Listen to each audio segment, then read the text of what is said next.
Good morning. It's another beautiful day in South Carolina. I'm Mr. Freedom, and today we're going to be talking about all that mess that's been going on with Russia trading Brittany Griner for the Lord of War. You got Brittany Griner getting arrested because she snuck contraband into another country that has a strict law on it. I'm not against anything. Y'all want to smoke weeds and everything else, y'all can.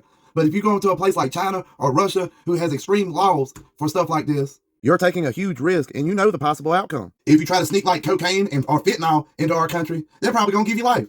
Is that cruel? Maybe. It's up to perspective, but you came here knowing you broke the law. So if you get caught, you get what you get. You might love your marijuana or your cannabis or whatever you call it. You should know better than to try to sneak it into a country so damn strict on it.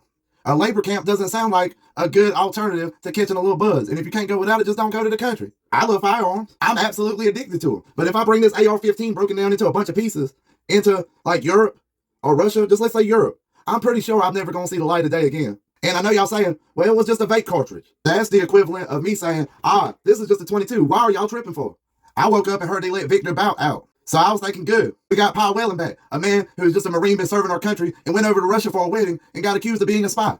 Hell no. We got Brittany damn Griner back, a lady who knowingly broke a law, brought drugs into another country. I don't consider them drugs, but they do. And y'all knew y'all was bringing something in you wasn't supposed to, and she went and got locked up by their laws. And yeah, y'all can say they threw the book at her. Really? What do you expect them to do when we're in such bad relationships with their country? We're literally supplying their enemies to fight them. If somebody's looking to kill you and they gave them a gun, or those people that gave that man a gun your buddy?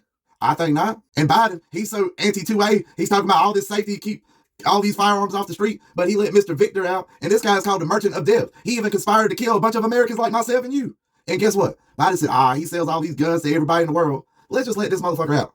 Does that make sense? And we got some kind of athlete instead of getting a Marine that's been there for years. Hell, you ain't even got to be a half-bad negotiator to get somebody accused of being a spy and a pothead for a fucking arms dealer. The main negotiation should have been for the Marine, and they should have just owned the pothead in for a freebie. That's how negotiations work, y'all. I know y'all have haggled for stuff before. I have, where you try to get the best deal for stuff. Boy, did we not get a good deal at all in this shit. This don't even begin to make a little bit of damn sense.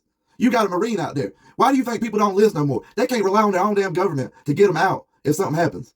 He should have been the first one out. And it hurts my heart to hear this.